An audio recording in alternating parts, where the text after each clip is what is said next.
Happy Election Tuesday, and welcome back to Directly Current, the EV Politics podcast hosted by me, Max Patton. I hope you voted, and if you're listening to this and you care about the US leading in electric cars, I think I have a good idea of who you voted for in the presidential race. Tonight is going to be crazy, as will possibly the days ahead if this proves to be a tight race that hinges on a few key swing states and counting mail-in ballots.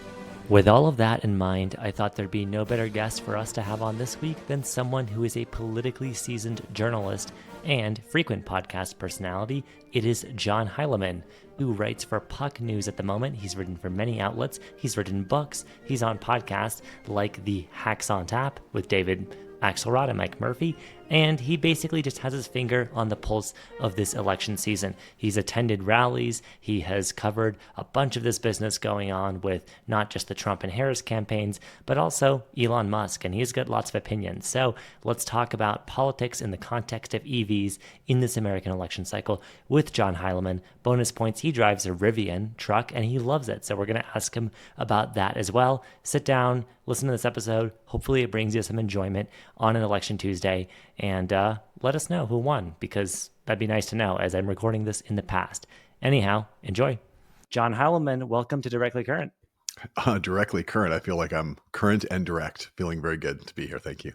I think so. In your coverage areas, I hope you are. And today I want to talk to you about politics. I want to talk to you about your EV, all the things that this podcast stands for. So let's get started. What got you personally, John Heilemann, into an EV? Well, I thought that it was about time. It's obviously the kind of wave of the future, and I'm interested in all the kind of traditional reasons that people get into EVs, which is wanting to A, do the environmentally correct and friendly thing, B, save on fuel costs, and C, I think the performance in these cars is really incredible. I was aware notionally, because you hear from people about the kind of performance you get and how quick these cars can be if you get the right kind. And then I went and test drove my Rivian, and I was like, man, this car moves. To be able to get a car that's economical, friendly to the planet, and has the kind of pickup that this thing has, it seemed like a triple trifecta win for me.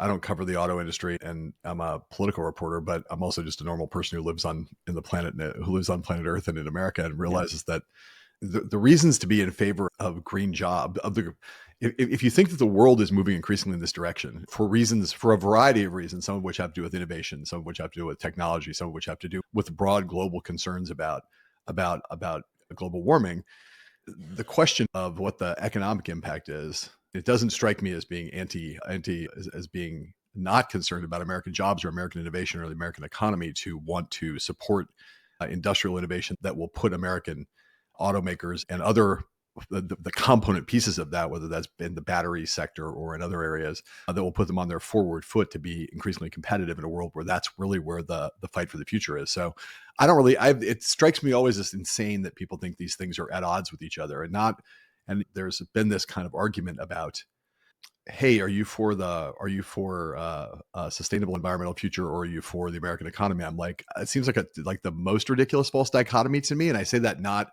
as a partisan. I say that just someone who has a little bit of familiarity with the way that the innovation economy works and where we're headed. And I just literally came back from spending the last week or so in Michigan, where there's obviously, it's been massively politicized. We can talk about the ways in which it's been politicized in the presidential race, but if you talk to people in the automobile industry, all of them we're all going electric here. So it's not like there's some part of this, like, here's the industrial economy, and if you are in favor of want to drive an electric vehicle, you're somehow against American jobs. It's like the jobs of the future for the auto industry. Everyone in the auto industry will tell you the jobs of the future and all the growth is going to come out of the electric sector. So I just don't see those two things as really fighting each other. I think they're in perfect harmony.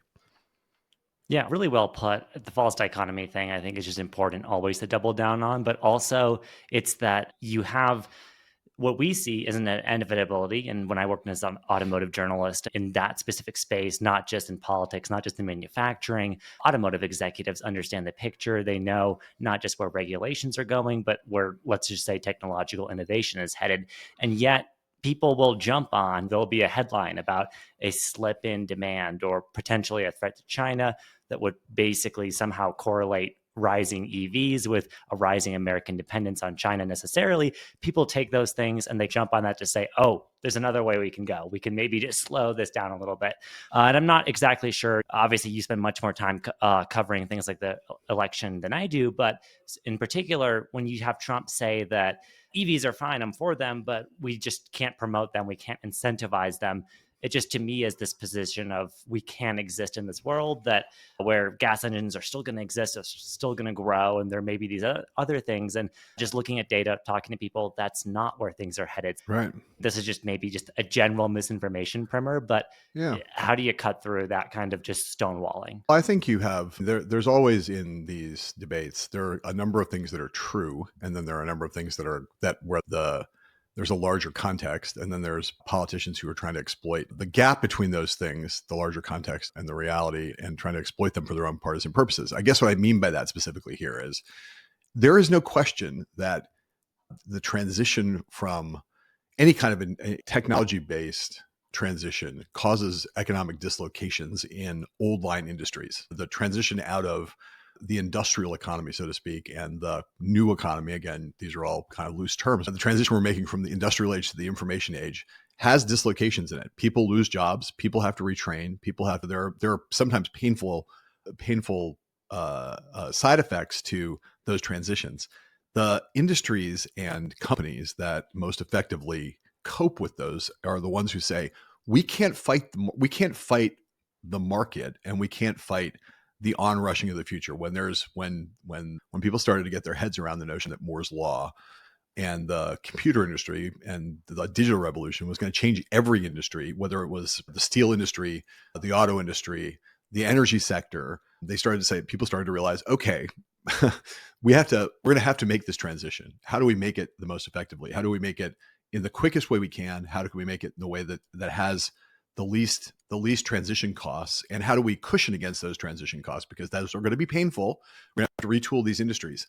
What the Trump position is essentially trying to do two things. One of which is to try to exploit the fact that there are those transition costs and try to appeal to people and pretend that you can not go where the march of technology, progress, and innovation is going to take these sectors, and that we can hold on to the old economy in the face of all of this inexorable change that has to do both with technology and globalization. So there are a lot of people who want to hear that. There's always a lot of people in sectors that need to change and will have to change, no matter who's in office, no matter what party's in charge. The change is coming. The change is with us already. And appealing to people's nostalgia about how, oh no, we can somehow get through this. You don't have to change. Everything can stay the same. I promise you, I'll keep your lives the way you like them, and particularly the way your father or your grandfather liked to live that life, or what your ancestors did. That's always been an appealing rhetorical framework for certain kinds of politicians. And that's what you get from Donald Trump. There's also this cultural element to it too, right? Whereas if you're in Michigan, there's nothing that screams coastal elite more than, well, there are many things that scream coastal elite, and all of them are symbolic, but one of them is EVs, right? So if you're in this race in particular, where Donald Trump and his allies have wanted to say Kamala Harris is a San Francisco liberal, there are a variety of ways to get at that. One is by accusing her of being soft on crime. Another is to be soft on immigration. Another is to be pro-trans rights. And another is to be, oh, you're one of these electric vehicle driving San Francisco liberals. And that's part of why those ads, which have run in vast quantity in Michigan, have had some force, because it's not just that they're making this kind of nostalgia-based economic argument promising people that they can hold on to a past that's already gone, but they're also tagging your opponent with this notion that she's an elitist who's trying to tell you, this West Coast woman is trying to tell you good Midwestern people, like, how to live their lives, how to live your lives. And that's a kind of a 1-2 punch in those ads and in that argument. And it's why it's done some damage to Kamala Harris over the course of the last few months. Yeah, I want to jump to the beginning of your answer about the point where you have pain sometimes, you have transitions in industries. And obviously in the US, there's been a lot of movement from that manufacturing to, I forget your exact words, but the silicon era, information age. And so I think EVs as a signal, like what you were just saying, really one of the reasons they signify coastal elite is that you can get Joe Schmo in a red state behind a Rivian, and I'm sure he'll appreciate how it drives. But then you tell him how much it costs, the salary of the person who can afford it. You tell him that software engineers worked on it. It's this product of technology. In addition to manufacturing, it signals a lot of things that represent just anxieties about people like him losing their jobs. And Totally. that's perhaps why those Trump spots are working so well in Michigan. So to the extent that there is crossover to people who listen to this between Puck, between Hacks on Tap, the other work you're doing, let's just talk about Election Watch. This is unfortunately being released Tuesday morning, so that's going to be an ongoing scene.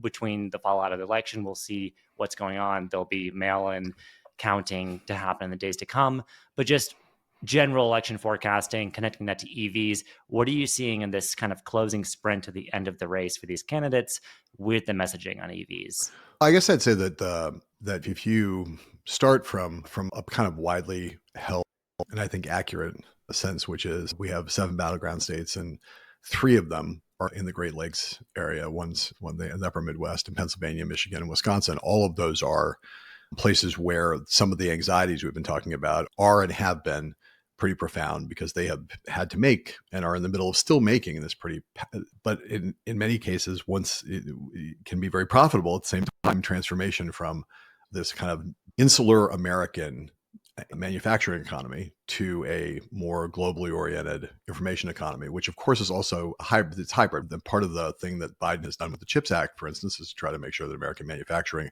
continues to thrive. We have to have both. This is not like a either or situation, but those 3 regions, older, whiter, and more industrial than some other places in the country. These are the kinds of arguments around what the transition to a global information age economy looks like, where they have been for the last 20 years. Those have been issues that have cut in those elections. So those 3 states are the states that are, this is what I was saying was widely held, and I think correctly held, is that winning those 3 states, they're called like the blue wall states. Those are the states that where the election's probably going to be won or lost. It's the easiest, clearest path for Kamala Harris to get to 270 electoral votes, just barely. And they're the ways that Donald Trump won in 2016. They're the ways that Joe Biden beat Donald Trump in 2020. And I think a lot of the action in the race has gone on there. We've seen Kamala Harris in Pennsylvania and Michigan vastly more than she's been in any of the other battleground states. And that's because of those races, she's held a small but pretty consistent lead in those states. They've tightened to the point where they're effectively toss-up races as we head into the election on the 5th and however long beyond that. And having just spent some time there, you can see the ways in which a vast amount of spending on paid advertising that I referred to earlier, when Donald Trump has really gone, Donald Trump and the affiliated Republican groups have gone after her. And again, that's an argument. Those arguments are both economic arguments and they're cultural arguments to make people afraid of her. Normally in presidential elections, those kinds of ads this late in a cycle don't really matter, because by the time you get to October, November of a presidential election year, both candidates are pretty firmly defined in the public's mind. And so really more than the presidential, although the campaigns spend $1 billion or more on TV ads in presidential elections, they usually, especially in the fall, don't really move the needle very much. This is a slightly different race because Harris came into the race so late and was not as well known. You wouldn't, those kinds of ads would not have cut as much ice potentially if Joe Biden or someone who'd been running in a primary and had been through the ringer the way that a normal nominee had been the Democratic nominee. Instead, you've got Kamala Harris, who has been trying to introduce herself to America at the same time as she's tried to fight this general election fight. And so those ads, I don't think there's any Democrat in Michigan in particular who doesn't think that the weight of all that advertising has weighed her down in the course of the last month. And the Harris campaign has fought back in a variety of ways and tried to make some of the arguments that we've been talking about here today about how embracing this change and embracing EVs specifically is a path towards progress and prosperity, and that they have policies designed to cushion some of the harsher blows of those dislocations and the transition costs that are involved in moving the automobile sector into a more future-oriented, more future-forward kind of posture. They've made some headway with that, but I think that in the end, you are talking about 3 states, and Michigan has become, and in some people's minds, as important as Pennsylvania, which has been seen as the kind of key battleground state for the last couple of years. Really, it's been in a lot of ways the most important state Michigan is right up there now. And the battle has been really hard fought. No one knows how it's going to come out. If the polls are right, those things could be even narrower, those states, than they were in 2020. And they were pretty narrow in 2020. So no one's going to forecast, no one sensible is going to forecast what's going to happen. But if Donald Trump ends up winning those states and preventing and keeping Kamala Harris from getting elected, the mix of argumentation, both in free media and paid media, that focused on her as on some of these issues, the EV stuff being very central to that array of issues that they've used, as I said before, to make an economic case, but almost more importantly, to make this case that she doesn't understand your lives. You don't know her. She doesn't know you.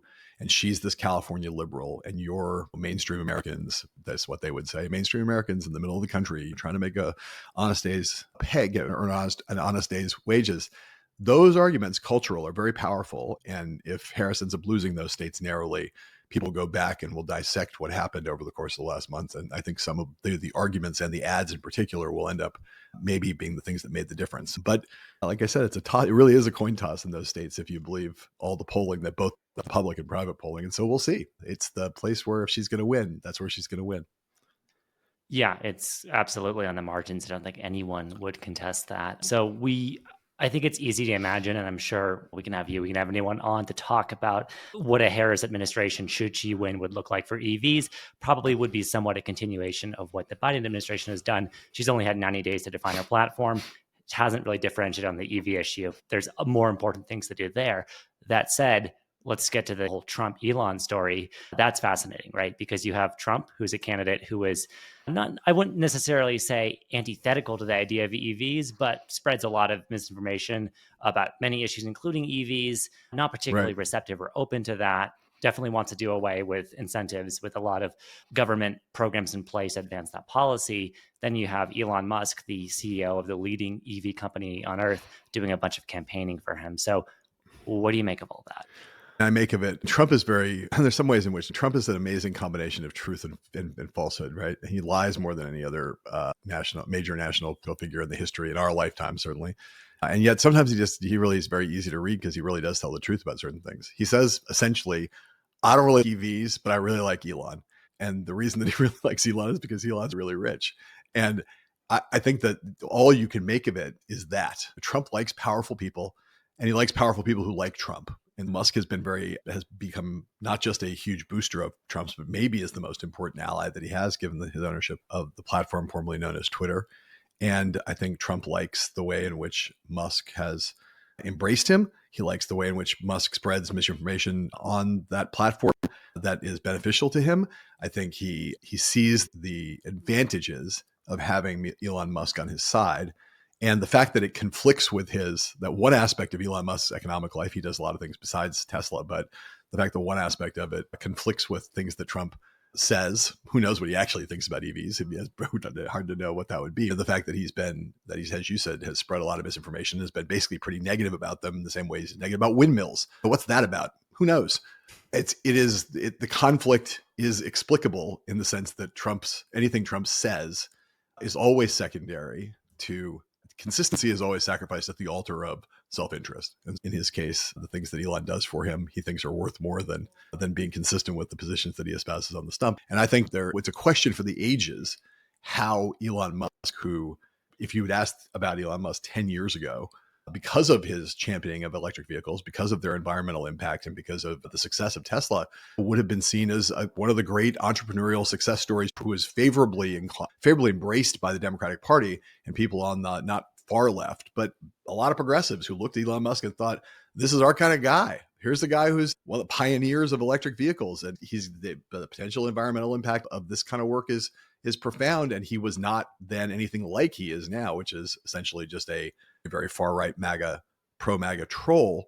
There's a whole book to write about that, but it is one of the most stunning turnabouts of any person of consequence in my lifetime, kind of covering politics, business, and their intersection. You would never have thought 10 years ago, even 5 or 6 years ago, you would never have thought that Elon Musk would be Donald Trump's chief cheerleader. But I think that Trump sees the advantages of hanging out with Elon Musk. And I think Elon Musk sees the advantages of potentially helping Donald Trump to become president of the United States, where there's a lot of potential side benefits for him and all of the businesses that he's involved in terms of regulation, in terms of subsidy, in terms of fights that the companies that he works on, that he's founded, might have with governments around the world. Having a really powerful president who owes you the presidency, there's a lot of CEOs who would like that. And I think Elon certainly is one of them.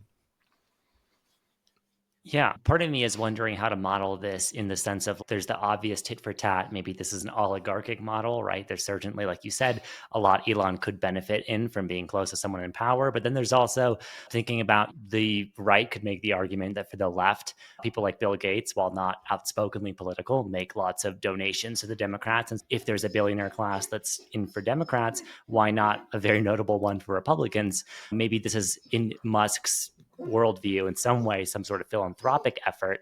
I mean, I don't think that's a likely scenario, but how can people, like you said, there's a whole book to write about Musk's whole internal workings. I'm not asking to psychoanalyze that, but how can we understand this relationship? What do you think is most likely in it for Elon? Well, I don't think that I think that a lot of the oligopolistic understanding of why really rich people get involved in, especially those who put a lot of money into politics, not just the normal amounts for rich people, but when people start putting in tens, hundreds of millions of dollars into presidential races. I think that my general view is that all of them are looking for something. The difference is, I think that the difference between, and of course it's fine, but yes, I think that there's nothing in principle about the notion that there have always been really rich people, billionaires in our era now. Some of them contribute to Democrats, some of them contribute to Republicans. I think their motivations are very similar. They're trying to get richer. The difference is that you have in one candidate, Harris or Biden for that matter, a fundamentally normal candidate, which is to say someone who is not to say uncorruptible and not to say that they're not influenced by who their donors are, in any way, but because they operate normally within the kind of normal constraints of government, the normal policy processes, they have a basic institutional respect for how things are done. You're not going to see a situation where I'm fairly confident that any kind of egregious corruption is going to be bought in a totally transactional way with any of those, with the Democratic candidate in this case. And I don't think Joe Biden, or I think if you think about Hollywood royalty, you mentioned Bill Gates. I think those people that contribute in a dramatic way to the Democratic Party, they're looking for a little bit of action on the side. They're looking for a little bit of favorable treatment for their businesses, but I don't think they have the expectation that someone's going to be like pushing a giant black bags full of cash underneath the Resolute desk to their feet.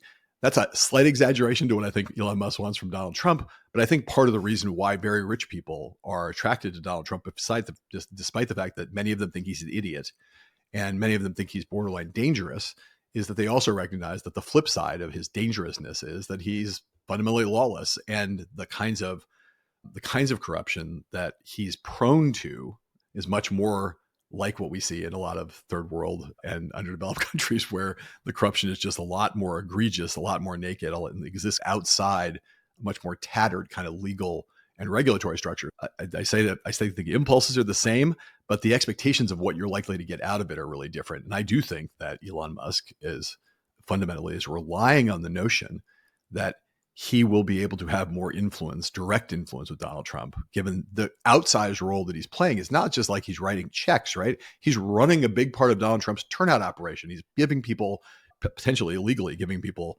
direct cash donations to go register to vote. These are like unheard of things that have never happened in the modern history of politics. So he's not just a guy who writes a check to a super PAC. He's up there on stage with Donald Trump at the Madison Square Garden thing. He's become one of his super surrogates and is also involved in a really important part of getting him elected. That's beyond just writing him a check, but actually running an organization that's part of the key turnout portion of his operation. So I think it's a very different thing. And I don't think that there are very many, all billionaires are self-interested. All of them are not doing this for their health or in a purely altruistic way.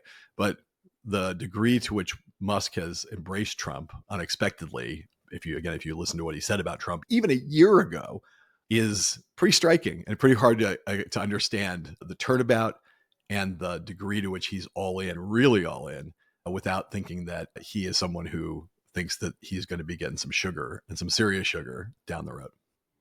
Yeah, it's like a hard turn to the oligarchy versus the soft, maybe the Hollywood elite, let's be friends kind of model. It's a little bit, I think, I agree with what you said. It's a matter of degrees. In this case, a kind of severe one. Last question here, since we're running short on time. You look at it in a model, let's say, again, where Trump wins the election. For going back to EV land, for Tesla, maybe that's a good thing, right? Because they're profitable, they're selling the most EVs. And so in an environment where, okay, harder for every other EV, but we're just fine. I got what's mine. Rivian, other startups, other kind of potential competitors, whether American or foreign, are more intervened. They have a harder time. Maybe that's the game plan. Maybe that's the gambit. I'm not sure. Is this a matter of the great irony, I feel like, of what Trump's promise is, as nationalist as it is? Maybe that's what spurs lets Chinese EVs into the US. Interest of national security and this anxiety specifically over these China, in a sense, taking over the market. What do you think of the EV positions between both candidates? I think both parties see this issue as a let's stand up to China, but they're pursuing it with a very different tenor. So, what do you make of that?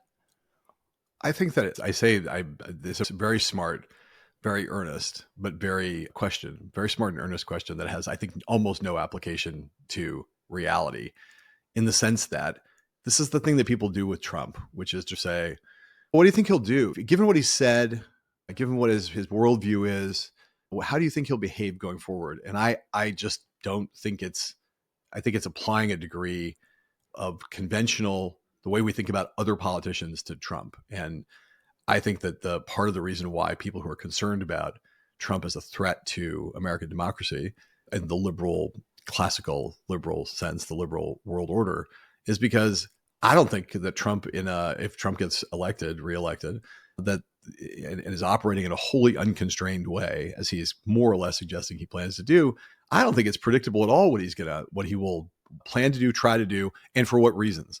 I think that his general tendencies towards, again, what he has said, if you listen to his words, his inclinations towards retribution and towards treating people who he considers enemies or critics one way on that basis alone, not according to like some ideas about policy or some ideas about ideology, but just about, is he pissed at you? Have you said something that annoys him? I think Trump would the decisions he decides to make about any given industry can be driven by that kind of whim and by that kind of caprice. I think if you think about what he's really talked about now, literally just in the last couple of days, I think it'd be maybe, sure. He was asked by Joe Rogan if he would get rid of the income tax, the federal income tax. And he's like, why not? That answer is an answer that is both insane and also a kind of making up policy on that level. You're talking about the federal income tax. Why not?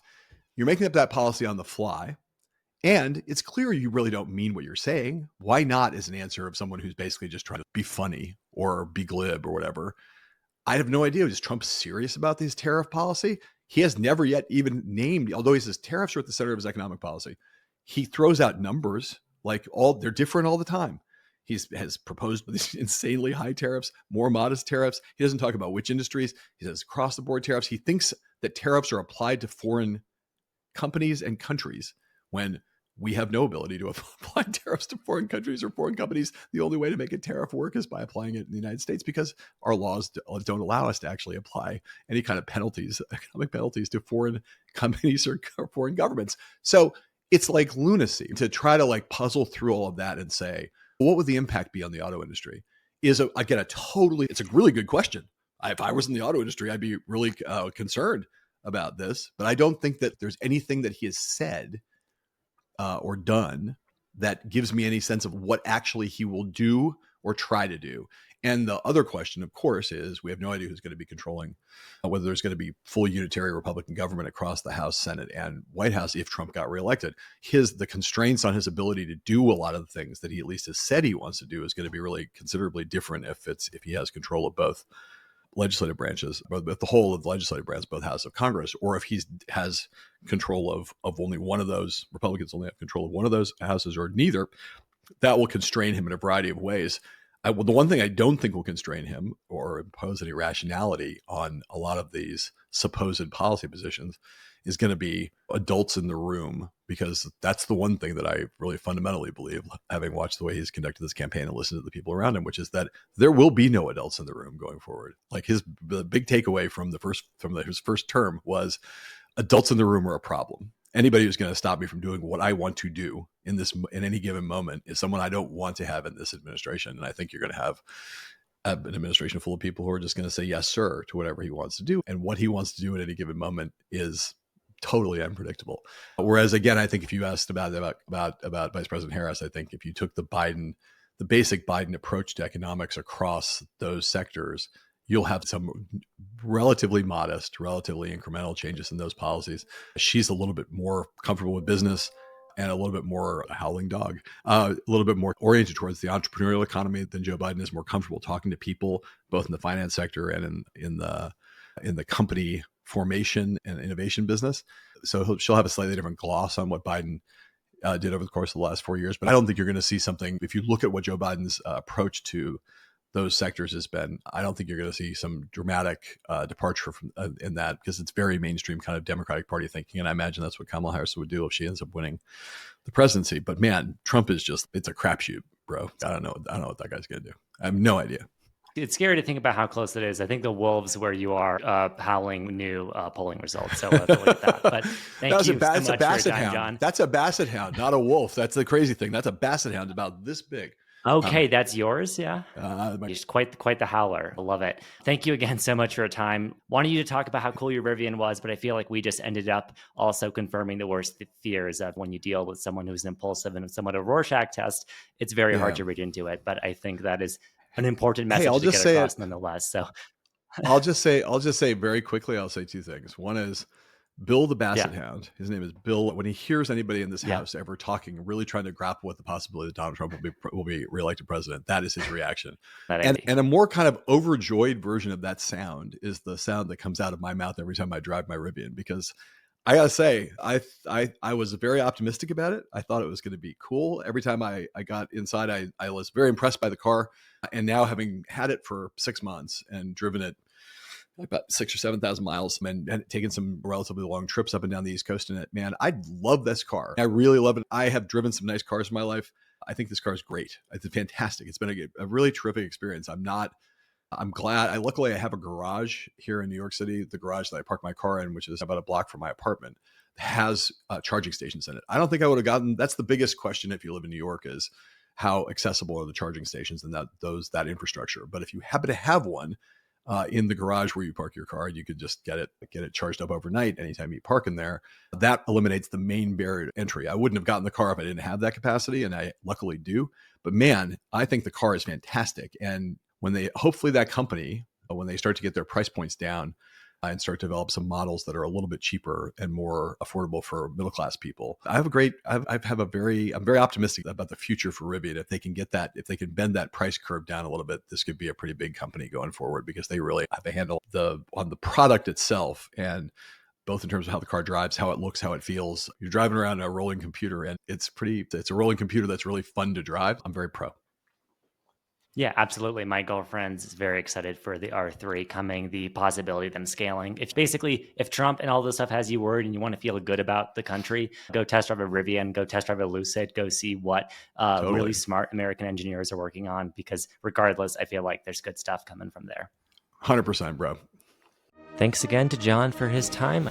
You can hear more from Heilemann at the In Politics podcast he does with Puck, Hacks on Tap, of course, with David Axelrod and Mike Murphy. And this night, he'll be doing election coverage with NBC, so stay tuned. I hope this podcast brings you some informative value, or at the very least, entertainment value, in what could turn out to be a very stressful day. We'll be back next week for a post-mortem on the election special with the boss. We'll be back next week with a post-mortem on the election. It'll be a special episode with the boss of this whole thing, the American EV Jobs Alliance, Mike Murphy. Ideally, we'll know who's president in 2025 by then, so we'll be able to have some more relevant conversation. Until then, stay tuned to us by subscribing anywhere you might listen to podcasts, between Spotify, Apple, YouTube, and more. Check out all the work we're doing leading up to the election and beyond at evpolitics.org. Have a good week.